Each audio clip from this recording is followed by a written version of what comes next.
Welcome everybody to the first session in Forward Momentum During Global Shocks, a series of business lightning talks. Good morning, afternoon, and evening to all our colleagues around the world. My name is Carla Ruffer, and I am the Outreach Coordinator for the Center for European Studies at the University of Florida. And I'm joined by my colleagues from the Center for International Business Education and Research at the George Washington University and Center for International Business Education and Research at Indiana University. This event is also co-sponsored by Georgia Institute of Technology, Center for International Business Education and Research, San Diego State University College of Business Administration, Texas A&M Mays Business School Center for International Business Studies, University of Washington Foster School of Business, Global Business Center, and University of Maryland Robert H. Smith School of Business Center for Global Business. Each of these co-sponsors will present a speaker at parts 2 and 3 of the series, which are November 1st and November 6th. And we hope that you can join us for those. The subject of global shocks is very broad. This can encompass war, pandemics, supply chains, inflation, and much more. The speakers today will discuss the continued global shock of climate change. How are businesses adapting and thriving with the uncertainties of climate change? How are government climate policies affecting businesses? Our speakers will look at these issues from a global perspective. A few brief housekeeping notes. Each speaker will present for about 15 minutes. These talks are designed to provide flashes of information and insight. We will have a few moments for Q&A at the end of each session. If you are interested in asking a question, please submit that through the Q&A button at the bottom of your screen. You can submit them at any time during the presentation. Also, when you leave the webinar, you'll be taken to a quick 4-question survey. Your feedback helps us provide quality programming in the future, so we really appreciate if you would fill that out. This series is being recorded and it will be shared on our center's websites. Without further ado, let's begin. Our first speaker is Eleonora Cogo. Her talk is Creating Thriving European Businesses in the Midst of a Climate Crisis. Eleonora is a climate change expert with an environmental engineering background. She was a negotiator in the international climate process, which led to the Paris Agreement. She's a board member with the Adaptation Fund, and she's a carbon credits developer. She created the video game Change Game, which was designed to help players better understand the complexity of climate change. With that, I'll hand it over to Eleonora. Thank you very much. It's a pleasure to be here with you today. Good afternoon, good morning, or good evening, depending where you are around the globe. I'd like to start by thanking the Center for European Studies of the University of Florida for inviting me today. And I will share with you some of my kind of views and experiences around how climate change is impacting businesses and what are some of the kind of current responses provided. So I will start a little bit by giving you a kind of like a general some global trends, and then we'll look more specifically at some of the actions that companies are already taking today to minimize their exposures to climate change impact. So my name is Eleonora Cogo. I'm a climate change expert. I currently advise companies and startups both on decarbonization and resilience.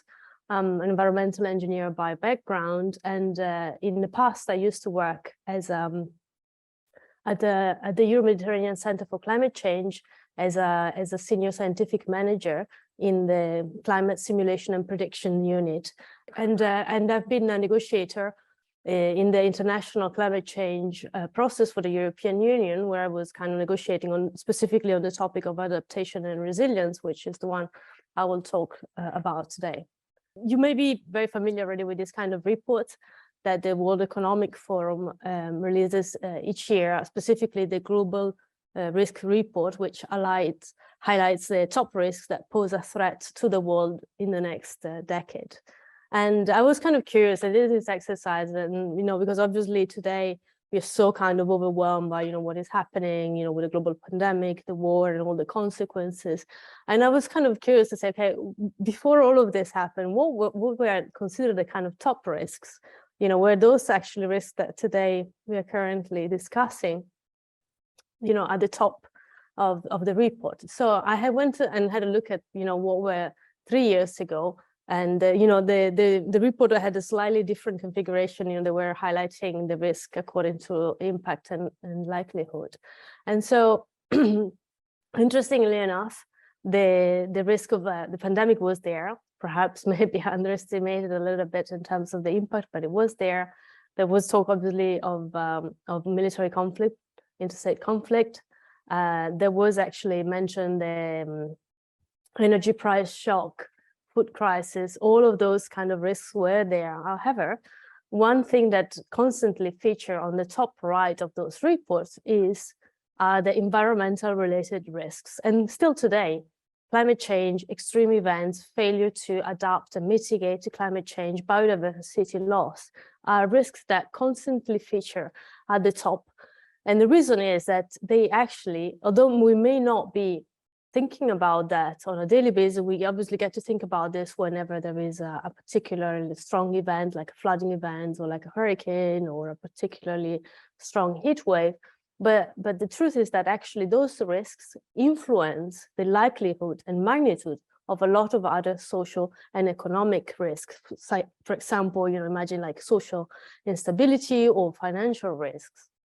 So if we look a little bit more at the European dimension, at the beginning of early this year, the European Environmental Agency released a report where they analyze the economic losses due to weather and climate-related extreme events in Europe between 1980 and 2020. And they estimated that events like storms, heat waves, flooding accounted for about €500 billion of losses and between 85,000 and 145,000 human fatalities. And this is what we are seeing with already 1 degree of warming, which we have reached today. And we know that those is likely to increase unless we take significant action to prepare ourselves for those increasing extreme events and climate-related events in a world that is quickly heading for a 2 or 3 degree of warming. This year, the IPCC, which is the main international body that captures the scientific consensus around climate change, issued also like a second report which focuses specifically on the impacts, adaptation, and vulnerability. And in this report, they identified 4 major risks for the European region.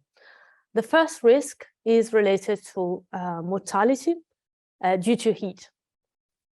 The number of deaths on people at risk of heat stress will increase by 2 or 3-fold in a 3-degree world compared to a 1.5 degree world.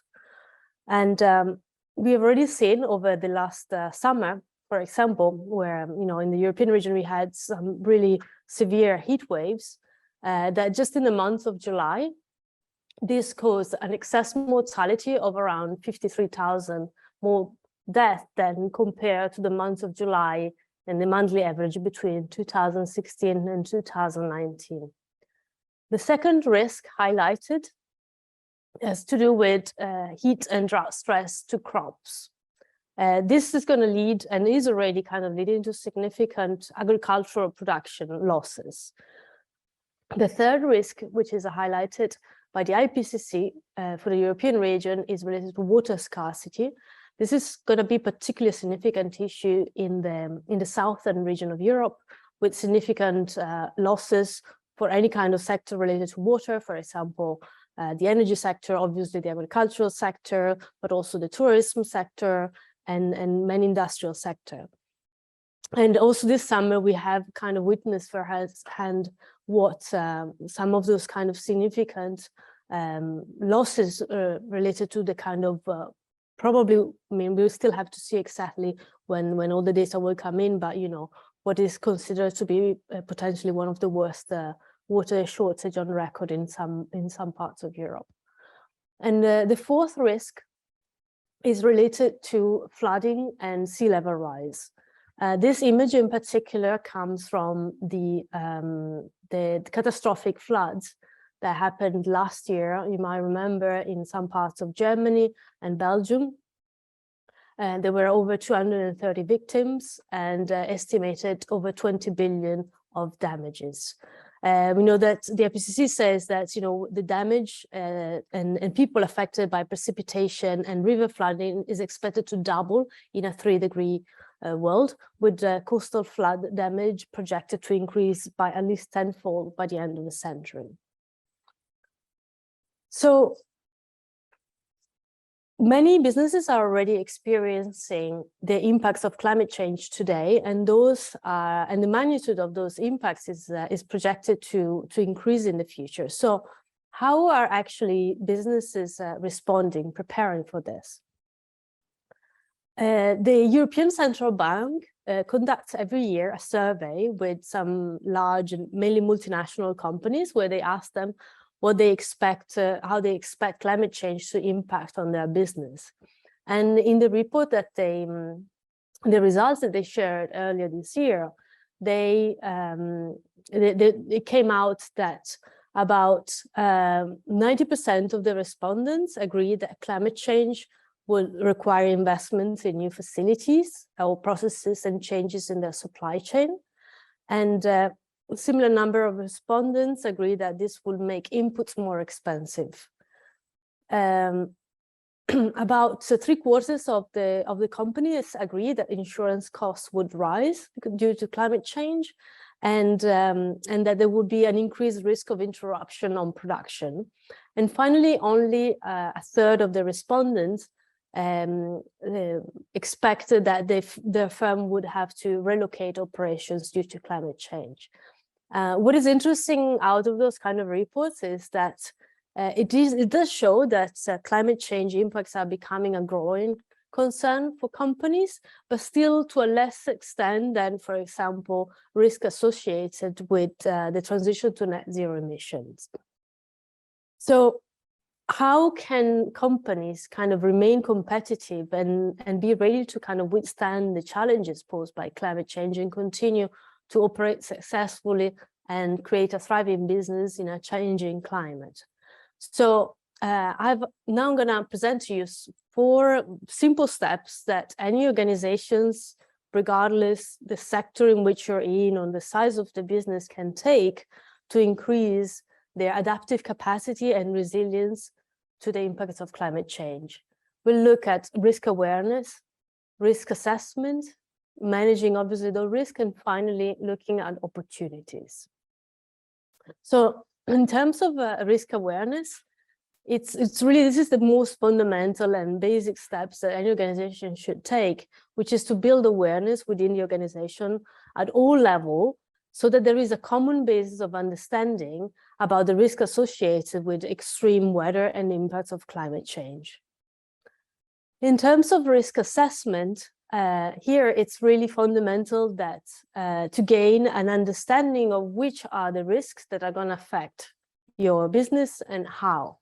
Looking both at physical risks, like you know, those kind of that have a direct impact on your operation or your organizations, like some of the ones that we've seen earlier, but also consider the transition risks. So which are risks that may result, for example, from a change in policy or change in technology. Imagine that, for example, if a local municipality was to introduce some new ruling on building to protect from floods and so on, this would cause like increased costs. Other examples might be, for example, changes in market demand, or like kind of reduced productivity, for example, like we saw in the case of the agricultural sector, or change, you know, the lifetime of a certain assets, higher insurance costs, we heard earlier, litigation costs, and so on.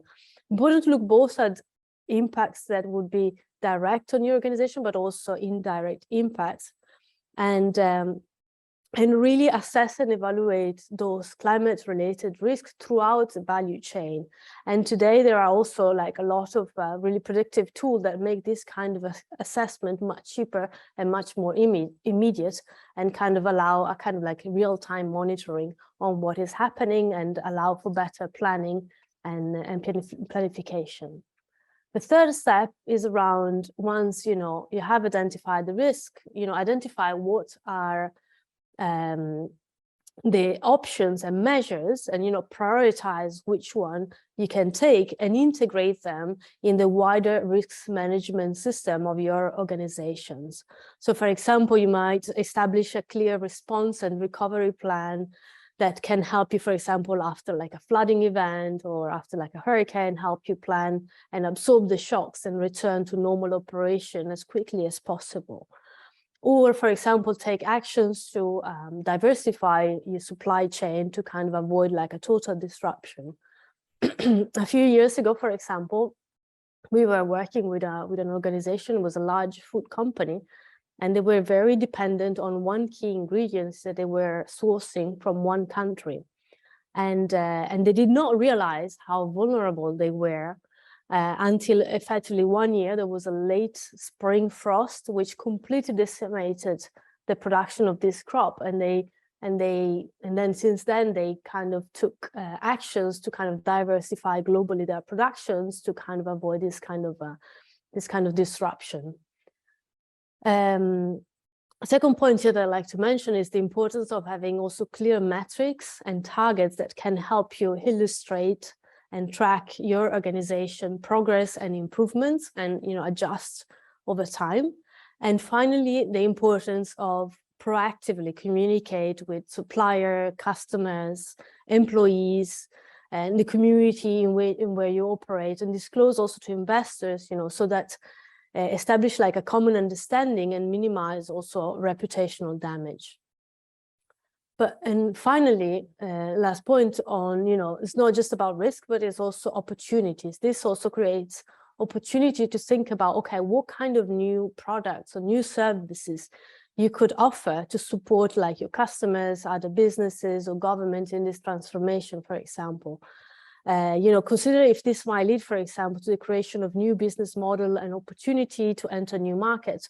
Over the last years, we've really seen a lot of, for example, of new companies that are providing, for example, remote sensing technology to help, for example, cities to better monitor, prepare, and respond to this kind of events.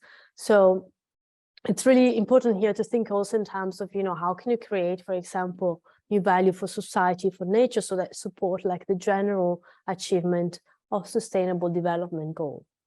So these are kind of my recommendations, because I firmly believe that company that will act today will be the one that will be able to thrive in the future. It's important to take action, obviously, to decarbonize our economies to ensure that we limit the temperature increase under kind of more manageable levels, but at the same time, it's also important that we begin to take action to increase the space and scale of action on adaptation to build a more resilient company that will definitely have a competitive advantage in the future, where climate change will become even more apparent in all sectors of societies and in all regions of the world. So here I leave you my contact details in case if you have any questions. You can also find me on social media, on LinkedIn and Twitter. Thank you. Thank you so much. We do have a question in the Q&A for you. Are Europe's businesses ready for the EU Green Deal? They discovered that 60% of the 300 surveyed businesses in Europe are not familiar with European Green Deal. Do you know about any differences in approaches or philosophy to climate change between businesses in Europe versus EU countries? A couple of questions there. This is a huge question, and I mean, this is a package that is it's a huge package, right? The European Green Deal it's really kind of trying to retransform Europe at the core. So it's really kind of looking at everything from emission reductions and emission reduction, and therefore across all the sectors. I think perhaps part of the reason why respondents are still kind of not everybody is still that is really in transformation, and especially the actualization of a lot of these decisions and rulings. Definitely, there are, I think, some sectors that are more accustomed to talk about climate change. You know, for example, we've seen like sectors that have been traditionally more directly impacted, like, for example, the energy sector and so on. But like, for example, more on the adaptation side of things, you know, insurance sectors have always been very at the forefront of the discussion and being traditionally integrating this kind of consideration because of the long-term natures of their operations. I think there is definitely, I think the question was also referring to differences at EU level and between EU countries. I think it depends a little bit. Generally, we have like Northern European countries tends to have a longer tradition of engaging at all level you know, not just on climate change, but on all kind of sustainability matters. But I think what is happening with climate change is that it's also exposing a lot more vulnerability, for example, in the southern region. And, you know, in recent years, we've really seen the discourse changing a lot, also thanks to the involvement of the younger generations that have really brought these issues at the top of their priority, with, for example, the climate strikes and so on. So I think that there's generally a really fast evolving narrative and understanding across kind of the European society.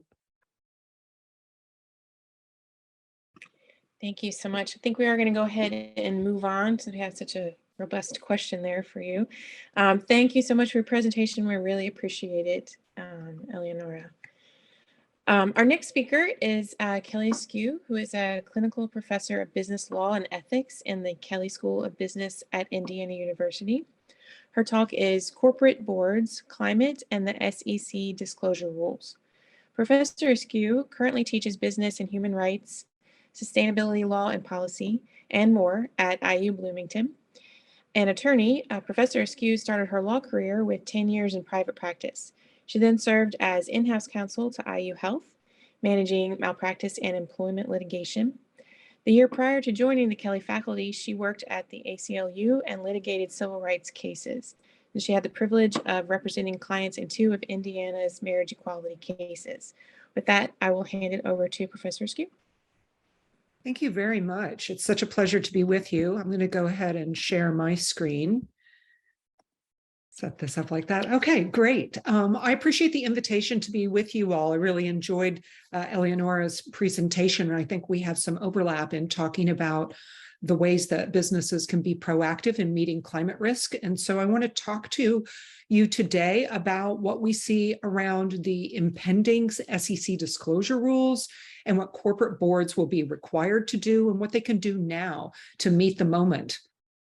So the SEC has put out, under the Biden administration, proposed rule or a set of rules in the law. We call it promulgating. They're promulgating rules that would require disclosures about climate-related risks.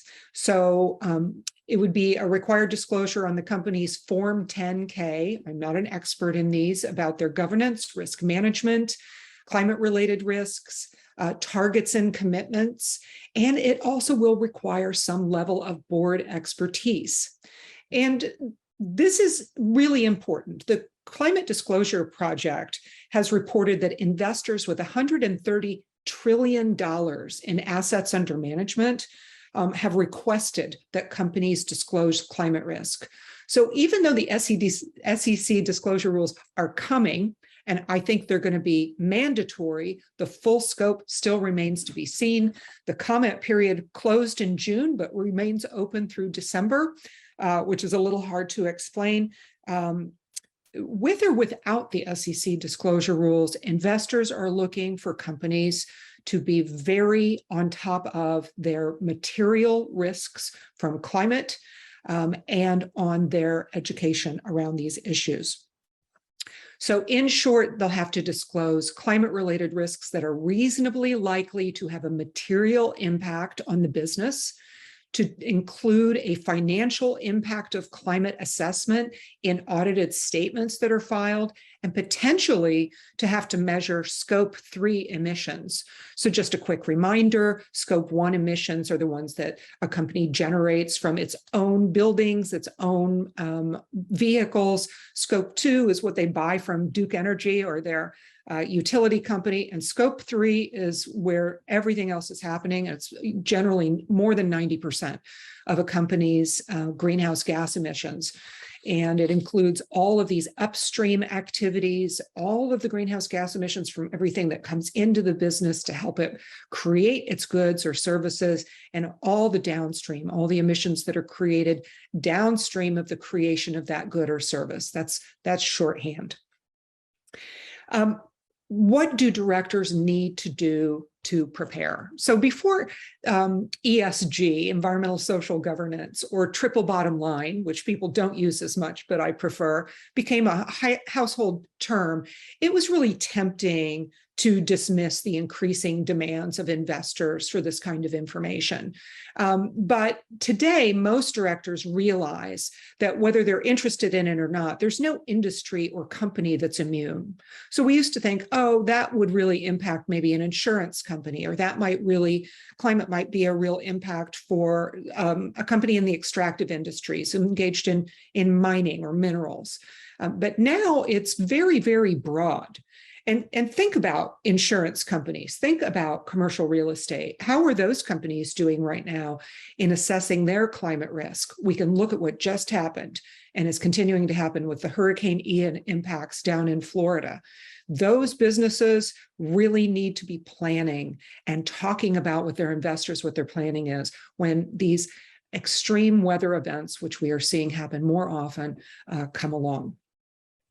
Investment companies likewise need to understand the impact of climate on the businesses that they are recommending to their investors. So I want to give you some ideas for things that corporate boards could be doing and should be doing now. And in talking about this, I want to credit my excellent colleague and Dean Emeritus, Heidi Kesner. She and I have been having a lot of conversations around corporate boards and SEC disclosures recently, and have done a little bit of writing on this topic.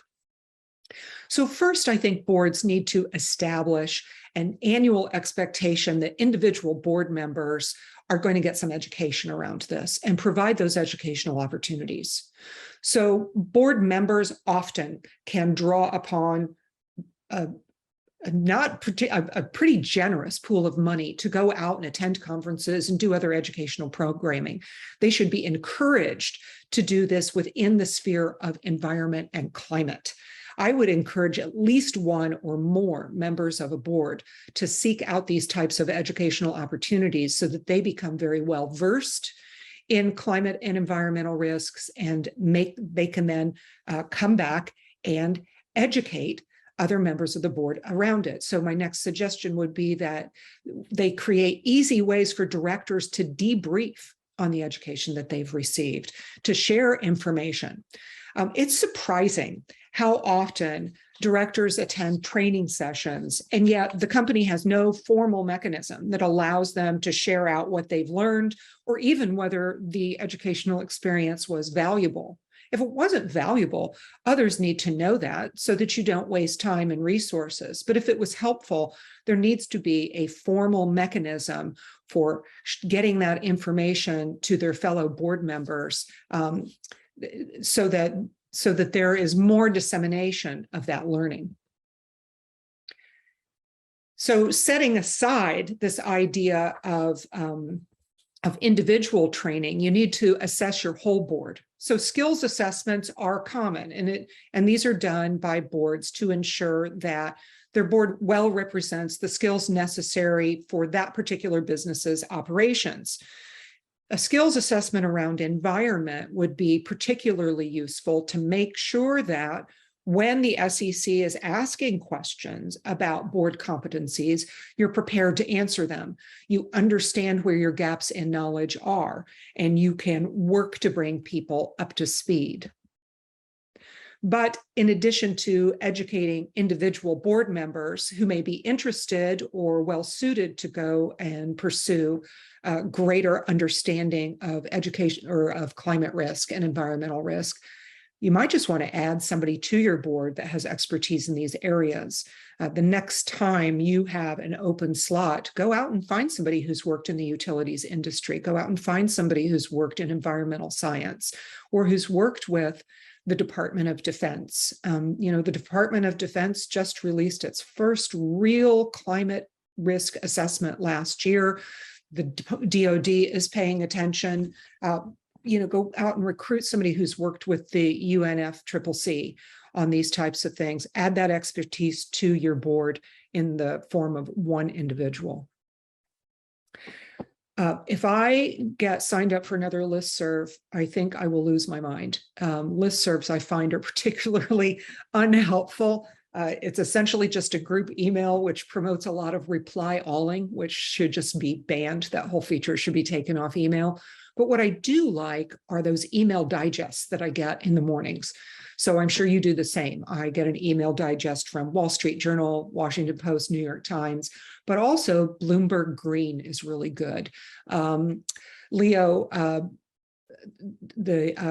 going to forget his last name, but anyway, Carbon Brief is an excellent email digest that comes out every morning. And maybe you don't need an email digest that goes to your board every single day, but you need a place to gather together good resources and to put that in the inbox of your board members.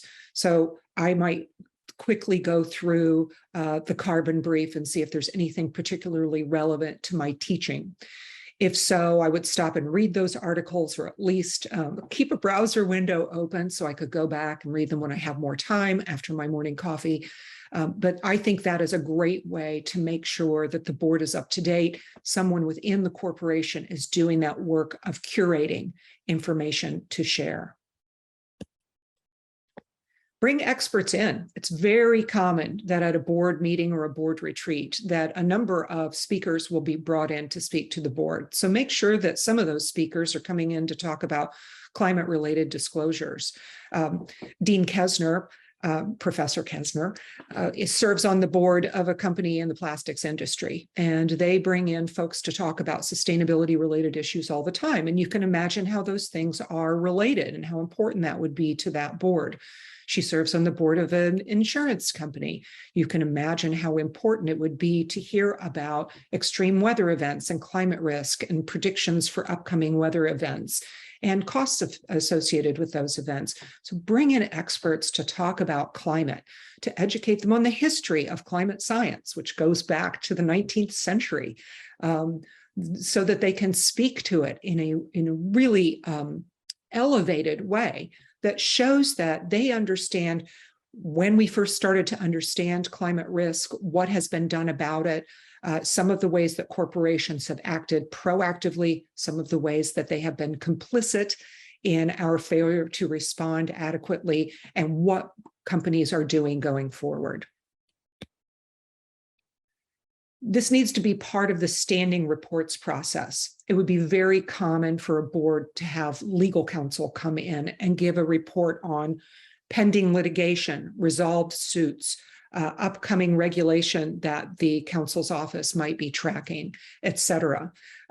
Claims submitted that aren't in litigation that maybe the in-house counsel's office is trying to resolve independently. We often did that when I worked as in-house counsel. Having a standing or routine environmental or climate report at regular board meetings ensures that this important topic remains front and center with the board. And these updates should include corporate counsel sharing their assessment of the risk. Corporate counsel also needs to be very knowledgeable about what is happening around climate disclosures and climate risk. One of the reasons that you need for this to be happening, and one of the reasons you need your general counsel to come in as well, is that you may have some pressures from shareholder activists. And shareholder activists can bring suits against the company to push the company in directions it may be reluctant to go.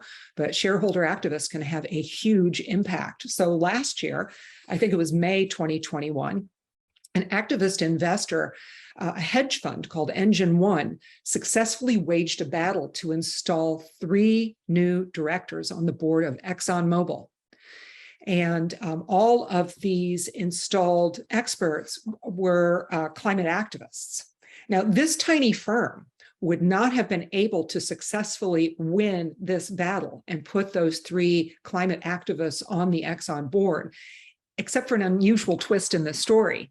And that's that BlackRock, the largest private investment company in the world, Vanguard, State Street, all these private equity firms backed Engine One and voted against Exxon in order to put climate activists, climate interested activists and members onto the board of directors.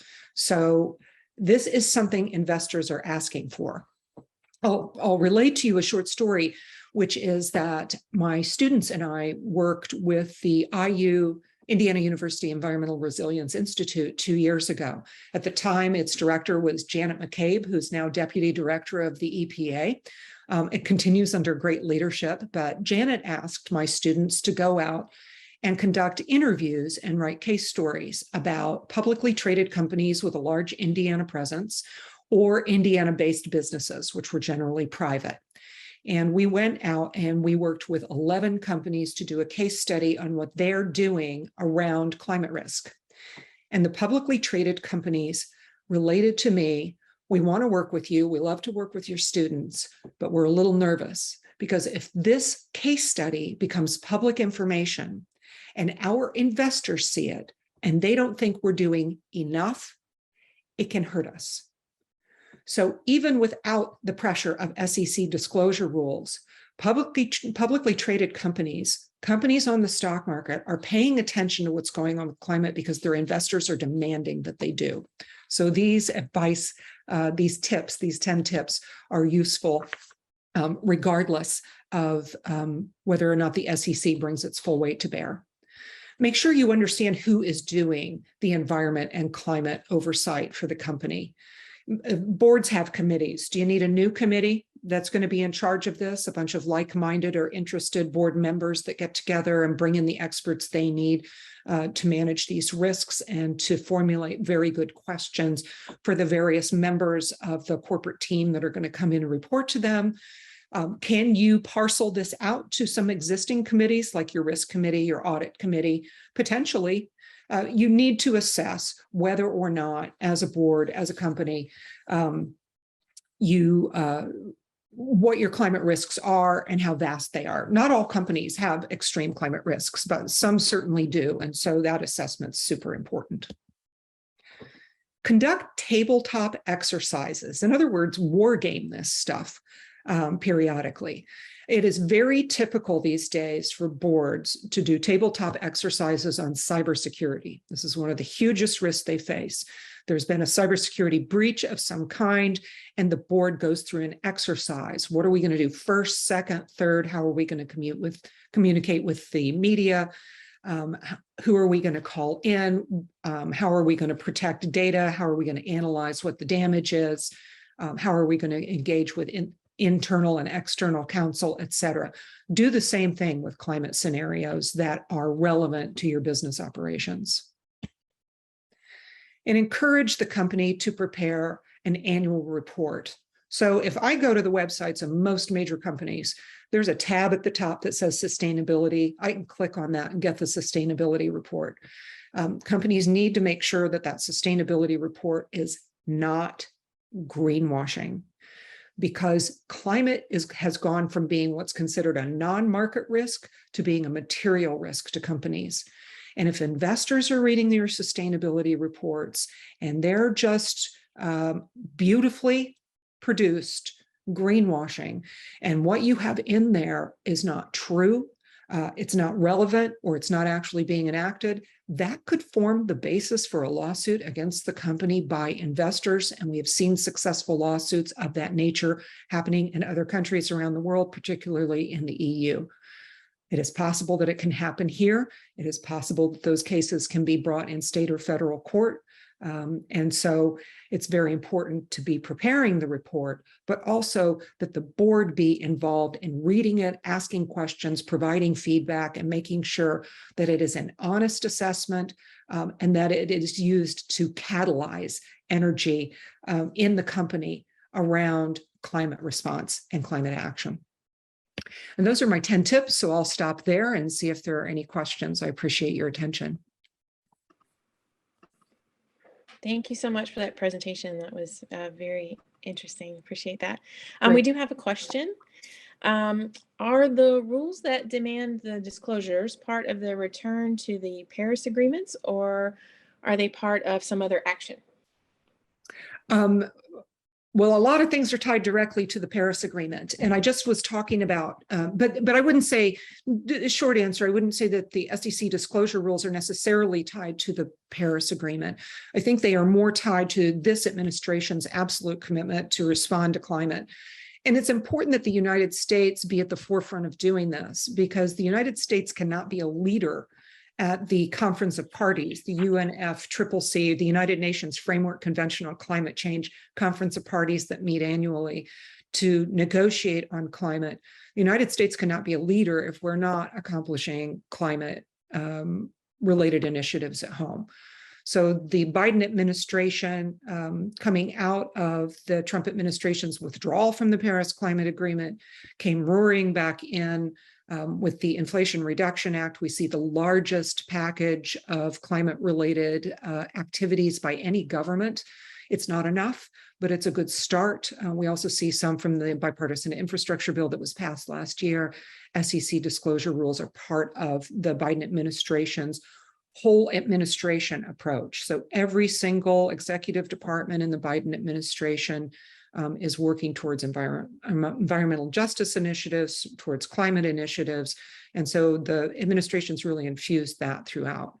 I will say, though, that failure to take action that comports with countries' required nationally determined contribution reports under the Paris Agreement has been the basis of litigation in other countries. How successful would that be in the United States, given the makeup of the current Supreme Court? I'm not particularly optimistic, but it doesn't mean that you can't find yourself as a government or as a corporation embroiled in litigation over those types of commitments. Wonderful. Thank you so much. I think we'll move on to our next speaker, but I really appreciate your presentation. Thank you for sharing that with us. Our next speaker is Jorge E. Rivera. His talk is Business Adaptation to Climate Change, MNCs, Investment, and Natural Disasters. Dr. Rivera is a professor of strategic management and public policy and Tucker Endowed Fellow at the George Washington University School of Business. Professor Rivera's research focuses on studying how external environmental factors are associated with business sustainability management strategies. Over the last few years, he has been examining, one, how nature's adversity conditions affect corporate adaptation and mitigation to climate change, and two, how natural disasters and industrial accidents affect foreign investment location by multinational corporations. Dr. Rivera, I'll hand it over to you. Okay, well, hello everybody. Glad to be here and have a chance to share some of the ideas with you, and then to hear the other presenters and to get your questions.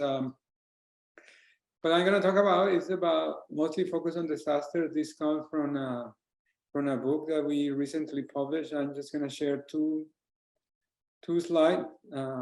One,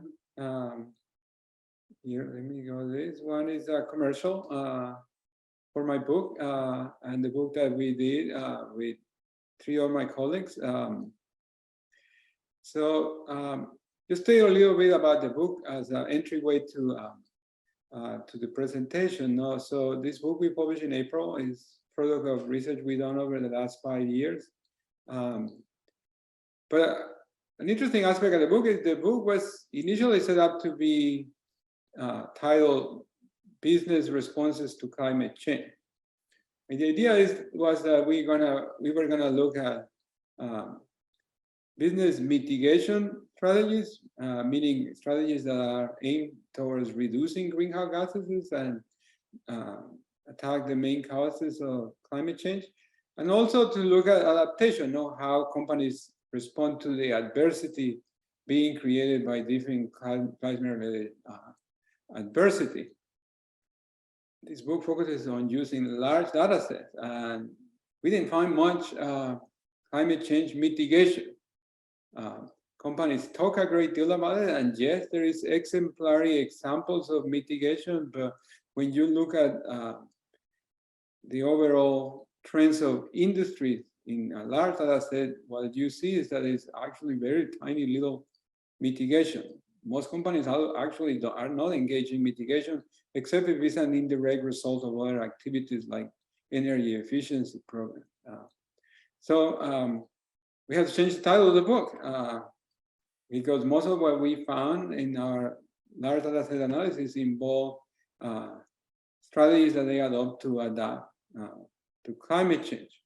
Now, a couple of the main takeaways of the book, going back to some of what you guys already heard, disasters, natural disasters, they tend to get lots of attention. And here is a graph that is similar to some of what you heard at the beginning. So disasters are now more frequent, they are more severe, and they their geographic scope is more widespread. They are not just happening in one region of the world, they are happening in different regions of the world, sometimes at the same time. Here's a graph that shows how much they cost in the US now, the number of billion-dollar disasters in the US. This comes from the National Oceanic Administration. As you can see, the trend is very clear. The line here at the bottom, this black line here is the historical average. You see what we gotten over the last few years. It's also well known that these disasters are not, although they are not caused by climate change, they are exacerbated by climate change trend. So one question, and I'm going to stop sharing here. One question about these trends of more severe, more frequent disasters that are widespread is what are multinationals doing to respond to this disaster? How are they adapting? One of the key variables in international business that scholars study all over the world is where multinationals go and invest, whether they enter a country, whether they expand once they are in a country. And my colleagues, Jennifer Etzel and Chang Hun, they've been studying this for a long time, and we expand some of their studies in the book. So one way to adapt to disasters, to these more severe and more frequent natural disasters, is to see whether companies are changing their investment patterns globally. So in the book, we survey, we include information from Fortune 500 companies from Europe and the United States. And then we track their investment all over the world, over 100 countries, over about 10 to 15 years period of time. And then we see how their investment is changing across these years, and whether the disasters are drivers of this change in the type of investment. Now, we also compare the response to natural disasters with the response to other external shocks like terrorist attacks and industrial disasters.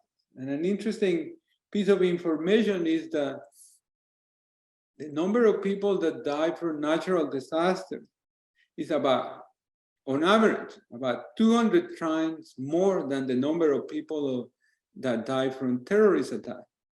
Yet, most of the attention of multinational managers is focused on terrorist attacks. The number of people that die from industrial disasters is also compared to natural disasters. Natural disasters kill about 10 times more people than people that die from industrial disasters. And yet again, what we find in our analysis is that companies are more likely to disinvest from a country and are more likely to not enter a country in response to terrorist attacks and industrial disasters, despite the fact that natural disasters have a higher number of fatalities and are much more costly. So that's one interesting finding from our research. Now, the other finding that we, interesting finding that we have is we spend a lot of time looking at what the business literature, the business management literature says about natural disasters, what the business management literature has to say about responses to climate change. Now, just to give you, the short answer is that top academic journals have very little to say about it, which is quite unfortunate, no? But just to give you a more specific information about what I say about when I say that they have very little to say. Between 2008 and 2015, the top 22 business academic journals published about 22,000 articles. Out of those 22,000 articles, there were 32, only 32 that focus specifically on business strategic responses to climate change. So this is quite sobering indication. Now, if you were to read that the top 22 business management journals between 2008 and 2015, basically you find less than 0.01% articles that directly focus on this topic. So this is quite an interesting finding and shocking finding. Now, this reality has changed more recently. Between 2015 and 2021, the number of articles increased by a factor of 10. So we have about 250 articles that have been published in this time. But even that tenfold increase is still like less than 1% of the articles that are published in this top 22 management journals. In some disciplines, the number of articles is 0. So for example, in finance and marketing, during that period, there were 0 articles that were published addressing these topics. That again has changed in the last year. Now, finally, the Journal of Finance published a special issue that focuses on this. But, again, the number of articles is very rare. So the business academic community has so far very little to say about how companies should respond to natural disasters, how companies should respond to slow onset conditions related to climate change, like ocean rising or lack of rain. So this is a great opportunity for people that are doing research, no? But it's also a missed opportunity for academics that might be able to provide knowledge to company managers. Now, another question that we address in our book is this question of whether companies can learn from disaster. If a multinational company experiences disasters, let's say in Florida, can they transfer this knowledge to other countries? My colleagues have been studying this for a long time. When they found it that unfortunately, most multinational companies are unable to transfer knowledge, particularly when the type of disasters that they experience are not catastrophic. These disasters, natural disasters, actually generate kind of the opposite effect. Managers that experience a higher frequency of disasters tend to develop an arrogant attitude. They say, oh, we already experienced these disasters. We already experienced hurricanes. We already experienced a drought. We know how to manage it. So the top managers don't tend to pay much attention to it. They don't prepare in advance. And there is very little effort in transferring knowledge from one multinational subsidiary to another. Only in the case of the most catastrophic disaster, multinationals are able to transfer their experience from one subsidiary to the other. The other area that we study is how companies react to what we call slow onset adversity conditions generated by climate change. These are different than disasters. No, disasters usually tend to be sudden events that are very shocking, but that in most cases come and go in a matter of days or weeks. Flood same conditions like ocean risings are hard to follow. They increase very slowly over sometimes decades, and managers have a very hard time tracking them. Oftentimes they don't understand them.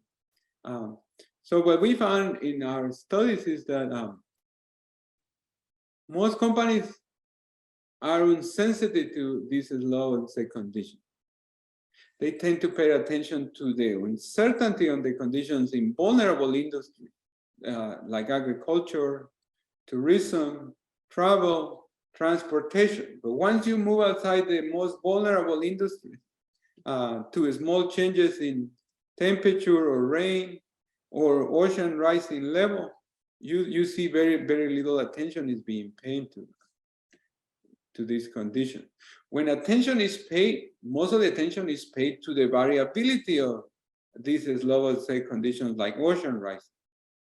And what most companies tend to do on average is they increase their slack. However, this finding is only applied to large companies. Most small companies do very little to respond to this event. So I'll stop here and let's see if you have any questions, or maybe we can have a discussion. Thank you.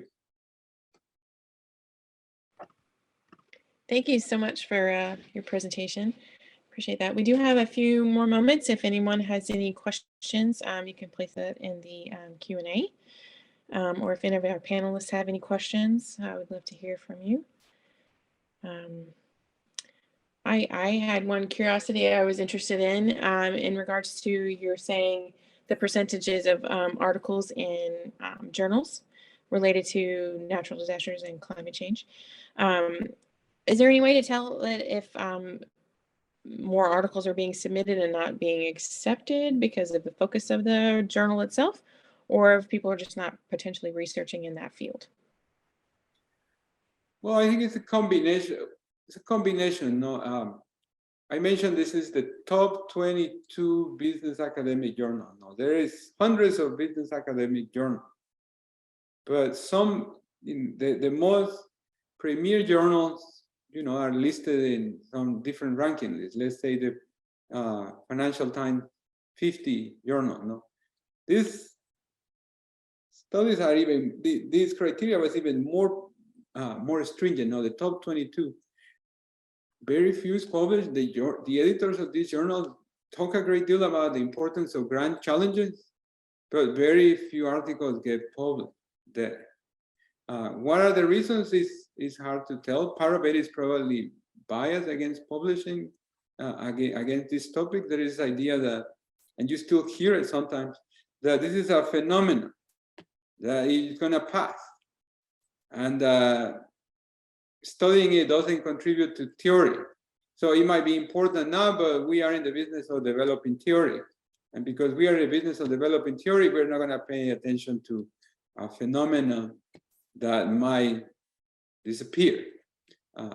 So that's one factor. No, another factor is, well, you know, you're a professor, you respond to these incentives. No, and then so people know that studying a phenomenon, even if it's an important one that is affecting the globe, might not be the best route to academic success and tenure. No, so no, many researchers that might be interested in this topic are not studying it simply because they see that the focus should be more on theory contribution. So that's a combination of two factors.